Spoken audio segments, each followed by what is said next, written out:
Halo, selamat sore, selamat pagi, selamat malam, tergantung kapan Anda melihat video ini. Perkenalkan, saya Dwiki Oktobrian, saya adalah dosen di bagian pidana Fakultas Hukum Universitas Jenderal Sudirman, sebuah perguruan tinggi negeri yang ada di Kabupaten Banyumas, Provinsi Jawa Tengah.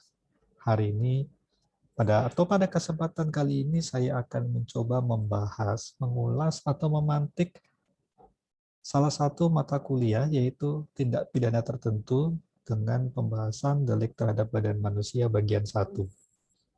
Delik ini diatur di dalam buku 2 titel 10 KUHP tentang penganiayaan, dan untuk kesempatan kali ini kita akan membahas 3 hal, yaitu penganiayaan biasa, penganiayaan ringan, dan penganiayaan berencana. Subcapaian pembelajaran mata kuliah ini ada 2, yaitu mahasiswa mampu menjelaskan unsur-unsur tindak pidana penganiayaan dalam tanda kurung 351 KUHP, penganiayaan ringan yang diatur dalam 352 KUHP, dan penganiayaan berencana pada pasal 353 KUHP, serta keberlakuannya dalam praktek penegakan hukum. 2. Mahasiswa mampu menjelaskan perbedaan luka yang menimbulkan dikotomi jenis tindak pidana penganiayaan. Dari capaian pembelajaran mata kuliah ini, tentu kita dapat mengilhami bahwa mata kuliah ini tidak mengajarkan audiensnya menjadi penjahat, tetapi lebih memberikan pemahaman bagaimana regulasi atau formulasi tindak pidana tersebut bunyinya seperti apa, pemaknaannya bagaimana, dan penggunaannya dalam praktek seperti apa. Struktur penyampaian materi kuliah akan disusun secara bertahap. Pertama, rumusan deliknya seperti apa, komentar ahli terhadap rumusan tersebut bagaimana, dan telah kasusnya bagaimana. Literatur rujukan saya tampilkan di sini, ada beberapa, dan saya juga berharap audiens dapat melihat direktori putusan Mahkamah Agung untuk mengetahui kasus realnya seperti apa. Oke, ini bisa di pause sebentar. Silakan dapat dilihat beberapa literatur rujukan yang saya pergunakan di dalam menyampaikan sharing knowledge atau perkuliahan pada hari ini. Oke, kita mulai masuk yang pertama, penganiayaan biasa atau dalam istilah Belanda itu disebut mishandling. Penganiayaan ini diatur di dalam pasal 351 KUHP yang terdiri dari 5 ayat. Pada ayat 1 dijelaskan bahwa penganiayaan diancam dengan pidana penjara paling lama 2 tahun 8 bulan atau pidana denda paling banyak Rp4.500. Nah, pada ayat 1 tersebut menjelaskan bahwa alternatif hukuman yang dapat dijatuhkan oleh hakim hanya ada 2, yaitu penjara maksimal 2 tahun 8 bulan atau denda maksimal Rp4.500. Dalam keadaan normal, hakim tidak mungkin memilih denda, karena dendanya hanya Rp4.500, itu pun paling banyak. Oke, nah penganiayaan ini hanya ada satu unsur yang tidak lain tidak bukan adalah penganiayaan itu sendiri. Salah satu ahli hukum pidana terkemuka namanya R. Susilo yang terjemahan KUHP-nya termasuk yang diakui juga di lingkungan Mahkamah Agung menjelaskan bahwa perbuatan penganiayaan itu harus dilakukan dalam nuansa sengaja dan ada maksud yang patut, atau dalam hal ini tidak melewati batas. Maksudnya begini, Arsusilo hendak menjelaskan bahwa jangan sampai ada perbuatan-perbuatan yang tidak signifikan itu dapat dijerat dengan 351 ayat 1 KUHP. Apakah perbuatan-perbuatan dimaksud? Di antaranya tindakan orang tua yang memukul pantat anaknya karena anaknya nakal. Barangkali juga tindakan guru yang kita sebut sedikit memukul dengan penggaris ya, tanpa luka ke anak didiknya yang tidak disiplin. Atau juga tindakan dokter yang menyuntik atau membedah pasiennya. Nah, dengan maksud yang patut, maka perbuatan tersebut tidak dapat dikategorikan sebagai penganiayaan di dalam pasal 351 ayat 1. Nah, pada ayat 2 dan ayat 3 itu ketentuan mengenai akibat yang ditimbulkan dari penganiayaan berupa luka berat dan kematian, tetapi dua akibat tersebut merupakan akibat yang tidak dikehendaki oleh si pelakunya, namun betul-betul dialami oleh si korban. Jika menimbulkan luka berat, maka ancamannya naik menjadi maksimal 5 tahun, dan apabila menimbulkan kematian, maksimal 7 tahun. Ilustrasi ringkasnya begini. A dan B, keduanya adalah perempuan, di mana A berkedudukan sebagai penagih hutang, dan yang B berkedudukan sebagai orang yang berhutang. Biasanya orang yang berhutang itu punya kecenderungan lebih galak kalau ditagih. Karena tidak terima diperlakukan seperti itu, A naik pitam dan A mendorong B. Ternyata setelah B terdorong dan jatuh, mohon maaf, pada area kemaluannya muncul bercak darah. Ternyata B mengalami keguguran. Keguguran merupakan salah satu contoh luka berat yang diatur di dalam pasal 90 KUHP. Nah, kehendak A adalah mendorong si B minimal menimbulkan luka lecet barangkali ya. Setidaknya dalam pikiran A itu begitu. Tetapi muncul keguguran yang dialami oleh B. Nah, A, dia tidak memiliki kehendak untuk menggugurkan kandungannya B. Terlebih apabila fakta hukum menyatakan bahwa A betul-betul tidak mengetahui kondisi kehamilan B. Ilustrasi tadi adalah contoh 351 ayat 2, penganiayaan yang menimbulkan luka berat. Konstruksi demikian kurang lebihnya juga bisa digunakan di 351 ayat 3. Kemudian yang keempat, pada ayat 4 dijelaskan bahwa dengan penganiayaan disamakan sengaja merusak kesehatan. Nah, pasal ini dirasa kurang begitu jelas, ya, sehingga para ahli bukan bersepakat secara eksplisit. Saya menyimpulkan bahwa dari berbagai macam pendapat ahli-ahli yang saya sebutkan bukunya di awal, menjelaskan bahwa yang dimaksud merusak kesehatan adalah menimbulkan luka. Tentu di dalam penganiayaan 351 ayat 1 lukanya adalah luka biasa. Beda dengan 351 ayat 2 lukanya luka berat. Nanti akan kita juga bahas apa perbedaan luka-luka. Dan yang terakhir, ayat 5, percobaan untuk melakukan kejahatan ini tidak dipidana. Nah, sebenarnya tidak ada ahli hukum yang di dalam bukunya menjelaskan mengapa ketentuan ini muncul. Tetapi, Sudrajat Basar, saya kutip di dalam bukunya bahwa kalau ketentuan ini tidak ada, maka ilustrasi percobaan penganiayaan yang ada foto di bawah, orang mengangkat tangan, itu dapat dikatakan sebagai percobaan penganiayaan. Karena mengangkat tangan diartikan sebagai usaha untuk menampar seseorang. Ya. Nah, itu adalah contoh penganiayaan kalau ketentuan percobaannya tidak diatur secara eksepsional, maka bisa jadi penjara kita penuh dengan hal-hal demikian. Tetapi ini tidak berlaku bagi percobaan terhadap penganiayaan berat, percobaan terhadap penganiayaan berencana, dan percobaan terhadap penganiayaan berat berencana. Contohnya di foto sebelah kanan ya. Orang ngamuk menggunakan samurai. Nah, itu tentu tidak dapat diartikan sebagai percobaan penganiayaan biasa atau ringan. Mengangkat samurai atau pedang harus ditafsirkan sebagai minimal menimbulkan luka berat. Pada foto yang kiri saya tampilkan dua foto before and after dari seorang perempuan yang rusak wajahnya ya karena air keras. Itu adalah juga contoh luka berat. Jadi apabila luka beratnya dikehendaki, maka dia tidak masuk ke dalam mishandling sebagaimana 351, khususnya 351 ayat 2. Kita lanjut pada bagian kedua, penganiayaan ringan. Ketentuannya diatur di dalam pasal 352 KUHP terdiri dari 2 ayat. Inti dari pasal 352 ayat 1 adalah penganiayaan yang tidak menimbulkan penyakit atau halangan untuk menjalankan pekerjaan jabatan atau pencarian. Pidana yang dijatuhkan adalah paling lama 3 bulan atau denda paling banyak Rp4.500. Secara logis, pilihannya hanyalah maksimal 3 bulan penjara. Ada kata-kata tidak menimbulkan penyakit atau halangan untuk menjalankan pekerjaan jabatan atau pencarian. Ya.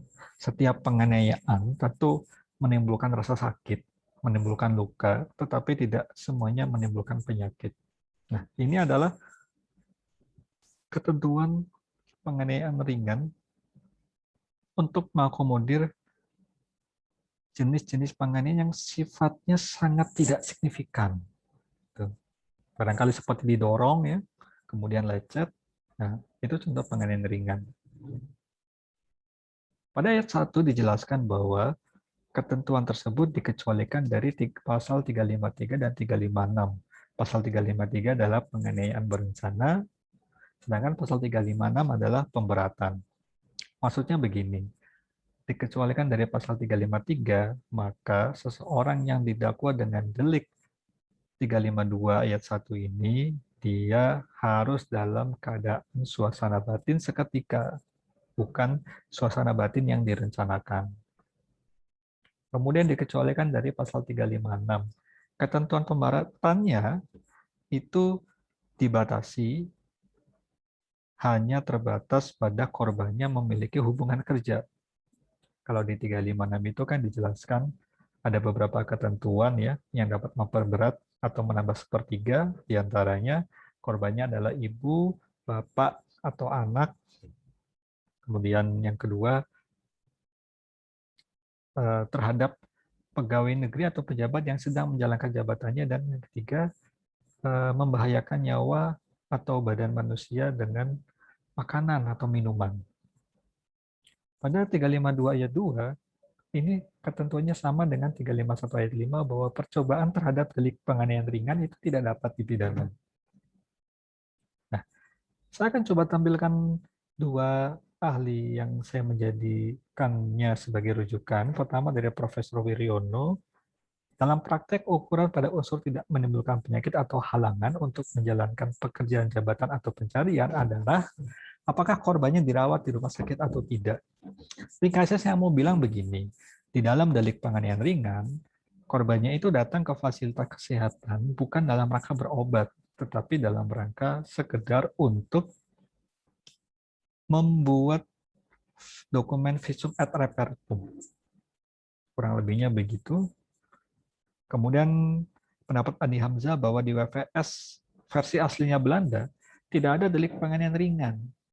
Delik ini diformulasikan bagi pemeriksaan cepat yang dulu dikenal dengan perkara rol dan sekarang disebut sidang cepat. Delik ringan lainnya pun tidak ada di dalam WVS. Delik ringan semacam ini pun dapat ditemukan di pencurian ringan atau di penggelapan ringan. Ini adalah perbedaan luka. Saya ingin menjelaskannya begini. Penganiayaan berat itu sudah diatur ringkasnya di dalam pasal 90 KUHP. Dari mulai sakit atau luka yang tidak akan sembuh atau menimbulkan bahaya maut, mengganggu pekerjaan atau hilang cacat indera, dan cacat atau keguguran dan sebagainya. Itu sudah diatur secara limitatif. Nah, untuk lebih memperjelas bedanya penganiayaan biasa dan penganiayaan ringan, kalau di dalam penganiayaan ringan tadi sudah saya sebutkan bahwa dia datang ke fasilitas kesehatan hanya untuk membuat visum. Tidak ada pengobatan yang dia perlukan secara khusus. Tidak ada juga rawat jalan, ya. Tidak ada kontrol. Umumnya luka-lukanya dapat disembuhkan dengan obat P3K. Beda dengan penganiayaan biasa. Saya menyebutnya sebagai suatu kondisi di mana si korban harus menjalani perawatan di fasilitas kesehatan, entah itu klinik, rumah sakit, ataupun puskesmas. Apakah itu juga rawat inap atau rawat jalan, ya, itu masih bisa masuk di dalam penganiayaan biasa. Secara praktek, perbedaan luka ini dibuktikan dengan instrumen pembuktian berupa visum et repertum. Di dalam visum et repertum ini ada luka gradasi ringan, luka gradasi biasa, dan luka gradasi berat. Oke. Bagian terakhir, jenis penganiayaan ada penganiayaan berencana yang diatur di dalam pasal 353 ayat 1, ayat 2, dan ayat 3 KUHP. Penganiayaan berencana ini artinya penganiayaan yang ditambah unsur rencana. Pada ayat 1, bahwa delik ini diancam dengan pidana penjara paling lama 4 tahun. Sering muncul istilah-istilah atau unsur-unsur rencana yang dapat memperberat suatu delik. Hal ini dapat kita artikan bahwa menurut pembentuk undang-undang, suatu perencanaan pada suatu perbuatan pidana itu merupakan sesuatu yang nilai atau takaran sifat jahatnya itu berlebih. Ya. Sehingga ia dikenakan ancaman yang lebih tinggi. Pada ayat 2 dan ayat 3 ini dirumuskan sama seperti pasal 351 ayat 2 dan ayat 3. Ada akibat-akibat yang tidak dikehendaki, yaitu luka berat yang kemudian akan dipidana menjadi paling lama 7 tahun, dan timbulnya akibat yang apabila dipidana maka dia akan berubah menjadi 9 tahun. Saya ulang lagi, pada 353 ayat 2 dan ayat 3, akibat yang ditimbulkan adalah akibat yang tidak dikehendaki oleh pelakunya. Nah, menurut Profesor Wiryono, tidak perlu ada tenggang waktu lama antara waktu merencanakan dan waktu melakukan perbuatan. Sedangkan menurut Andi Hamzah, penganiayaan ringan yang direncanakan dijerat dengan 351, 353 ayat 1 KUHP. Kalau menurut Sudarto ada dolus premeditatus atau saat memikirkan dengan tenang, di mana dalam hal pembuat sebelum atau ketika melakukan tindak pidana memikirkan secara matang apa yang ia lakukan dan apa yang akan ia lakukan. Jadi ada unsur perencanaan di dalam penganiayaan berencana. Yang ringkasnya saya bisa artikan bahwa tidak ada unsur seketika atau gelap mata di dalam praktek perbuatan demikian. Saya akan berikan contoh kasus yang menarik. Supaya lebih mudah, saya akan stop share screen terlebih dahulu ya.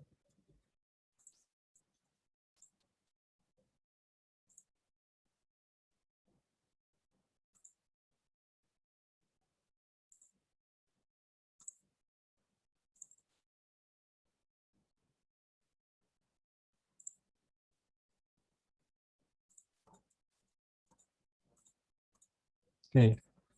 Putusan ini terjadi di Pengadilan Negeri Purwokerto nomor 70 garing PIT-B garing 2016 garing PN-PWT, diputus tanggal 3 Agustus 2016 dan berkekuatan hukum tetap di kasasi.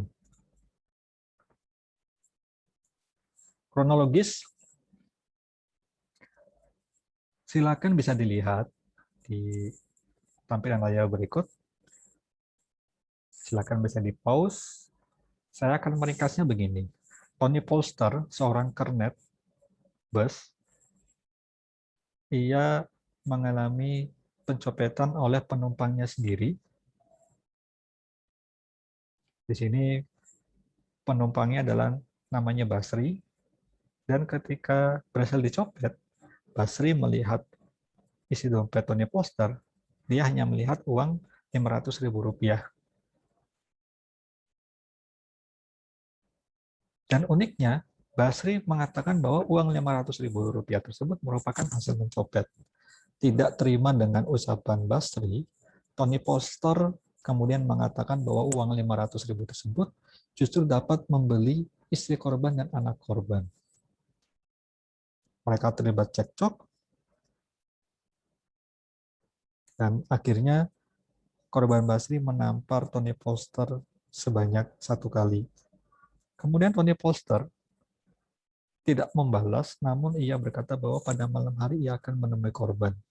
Pada malam harinya, Tony Foster ini ditelepon oleh rekan dari korban Basri yang bernama Yanto. Yanto menganjurkan kepada terdakwa Basri untuk meminta maaf.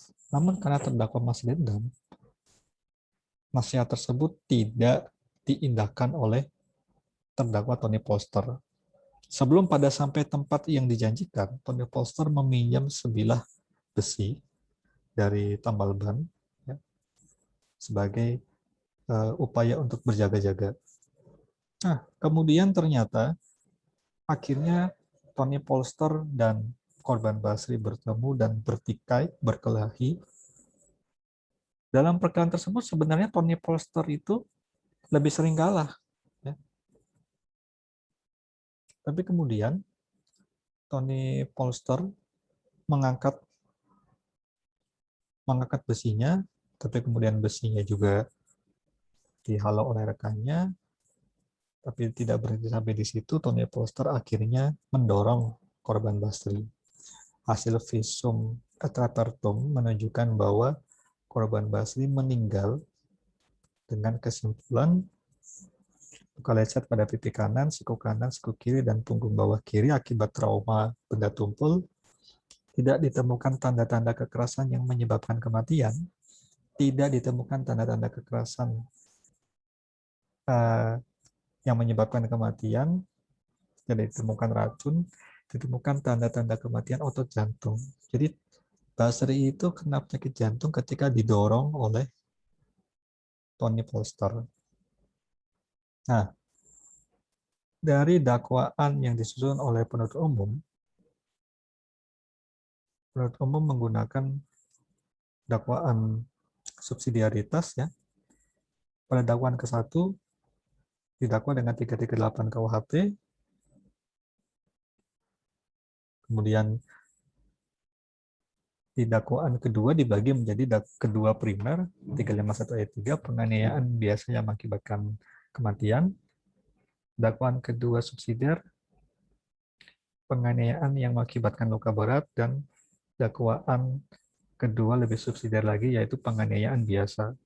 Penuntut umum mengajukan tuntutan 12 tahun penjara.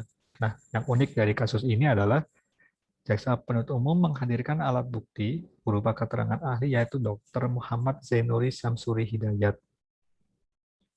Dokter ini menjelaskan bahwa penyebab kematian korban, maksudnya Basri, bukanlah karena akibat luka yang dialaminya, melainkan karena adanya serangan jantung. Nah, di dalam pertimbangannya, majelis hakim menyimpulkan 4 fakta hukum. Pertama, mens rea terdakwa saat pemukulan terhadap korban itu bukan untuk membunuh korban. Jadi tindakan Tony Foster yang memukul korban Basri itu tidak dilakukan Tony Foster dengan tujuan untuk menghabisi nyawa korban Basri. Yang kedua, korban dengan terdakwa itu terjadi saling serang. 3, besi yang terdakwa gunakan adalah untuk menakut-nakuti korban. Dan yang terakhir, korban meninggal bukan karena penganiayaan, tetapi karena jantung. Dari 4 fakta hukum di sini, muncul beberapa pertimbangan-pertimbangan yang menarik. Saya ringkas begini. Bahwa dari keempat fakta hukum tersebut, menurut majelis hakim, niat terdakwa untuk memukul korban adalah tidak bertujuan untuk menghilangkan nyawa korban. Dari pertimbangan hukum ini, kita dapat mengetahui bahwa majelis hakim tidak sependapat dengan dakwaan pembunuhan biasa. Kemudian, majelis hakim juga tidak sependapat dengan tuntutannya di dalam pasal 338 KUHP. Kemudian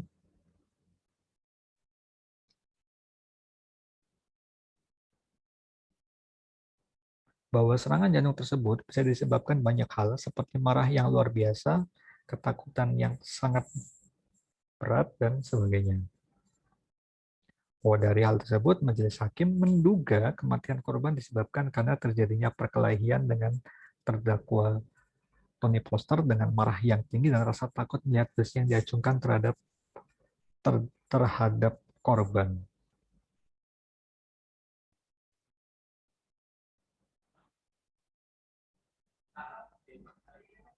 Sehingga dalam hal ini majelis hakim menyimpulkan dakwaan yang terbukti adalah penganiayaan yang mengakibatkan kematian atau pasal 351 ayat 3 KUHP.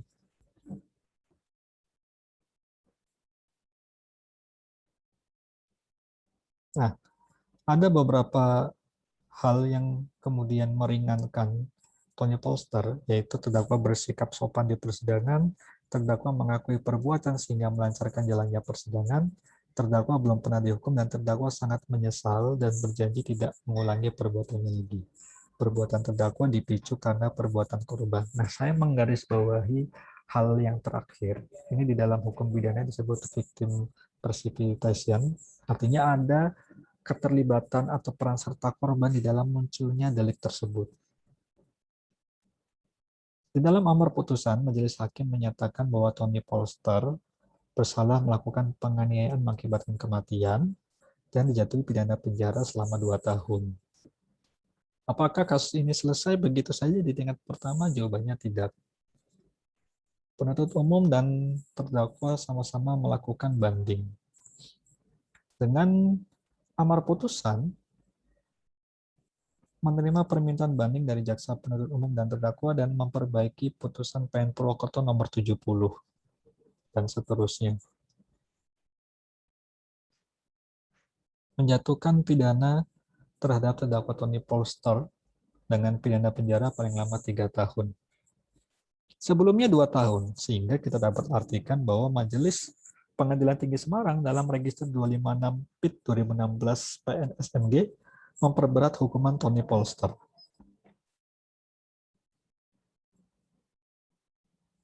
Alasan jaksa penuntut umum di dalam memori bandingnya bahwa majelis hakim pada tingkat pertama telah keliru menafsirkan unsur delik, di mana majelis hakim tidak mempertimbangkan niat terdakwa untuk habisi korban yang terlihat dari sikap terdakwa yang membawa lempeng besi panjang ketika hendak menemui korban sehingga memenuhi unsur dengan sengaja merampas nyawa orang lain. Ringkasnya, menurut penuntut umum, perbuatan Tony Polster yang mengambil besi, perbuatan tersebut sudah diartikan dengan niat untuk menghabisi nyawa korban.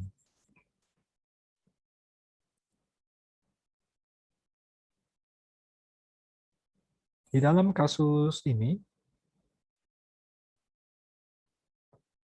disebutkan bahwa akan tetapi khusus mengenai pidana yang dijatuhkan terhadap terdakwa, Pengadilan Tinggi berpendapat bahwa pidana yang dijatuhkan adalah terlalu ringan, mengingat bahwa yang menjadi pemicu terjadinya permasalahan ini secara tidak langsung adalah kata-kata terdakwa yang menyatakan bahwa uang terdakwa mampu untuk membeli istri dan anak korban, sehingga korban tersinggung dan menampar terdakwa.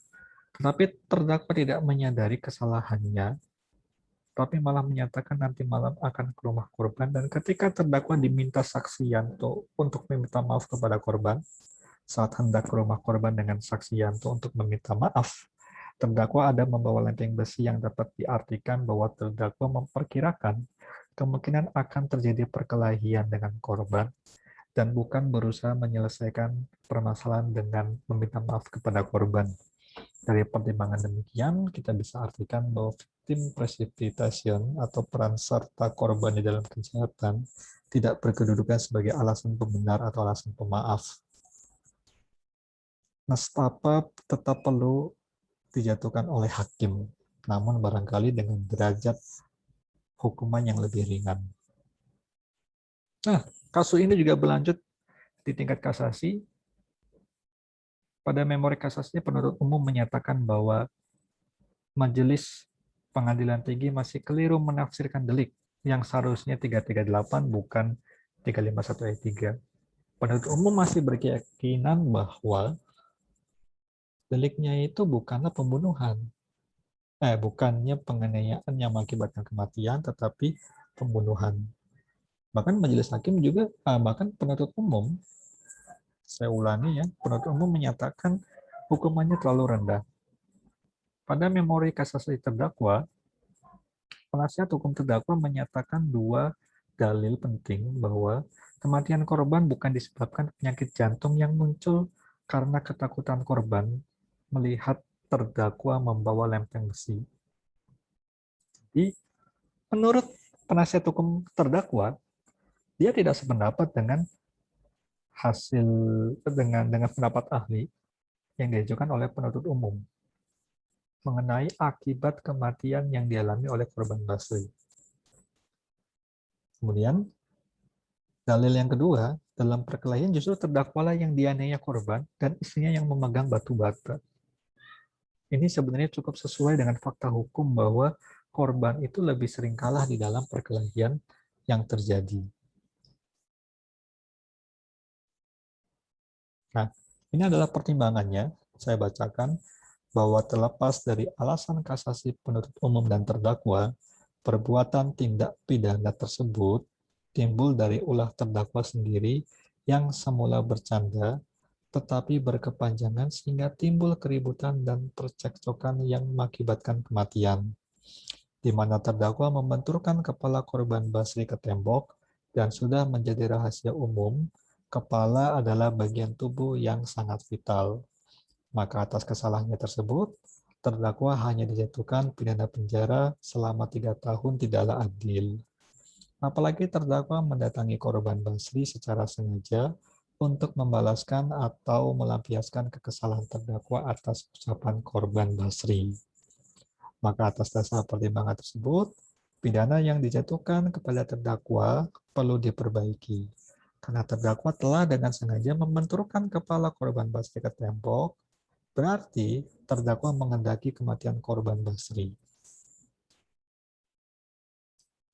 Menimbang bahwa berdasarkan pertimbangan di atas, lagi pula ternyata putusan judek faksi dalam perkara ini tidak bertentangan dengan hukum dan atau undang-undang, maka permohonan kasasi dari pemohon kasasi 1 atau penuntut umum dan pemohon kasasi 2 atau terdakwa harus ditolak. Nah, dari pertimbangan tersebut kita mengetahui bahwa dalil hukuman terlalu rendah itu disetujui oleh hakim. Dalil tersebut diajukan oleh penuntut umum. Tapi saya menggarisbawahi bahwa majelis hakim di dalam pertimbangannya menyatakan terdakwa menghendaki kematian korban Basri. Kalau kita berpegang pada pertimbangan ini, harusnya dikabulkan saja memori kasasinya penuntut umum yang pertama bahwa harusnya deliknya adalah pembunuhan, bukan penganiayaan yang mengakibatkan kematian. Yang jadi persoalan, amar putusan kasasi ini kemudian tetap menyatakan bahwa Tony Foster bersalah melakukan penganiayaan yang mengakibatkan kematian. Jadi menurut saya ada pertentangan atau kontradiksi di dalam pertimbangan dan amarnya. Hukumannya diperberat dari 2 tahun ke 3 tahun, sekarang berubah menjadi 6 tahun.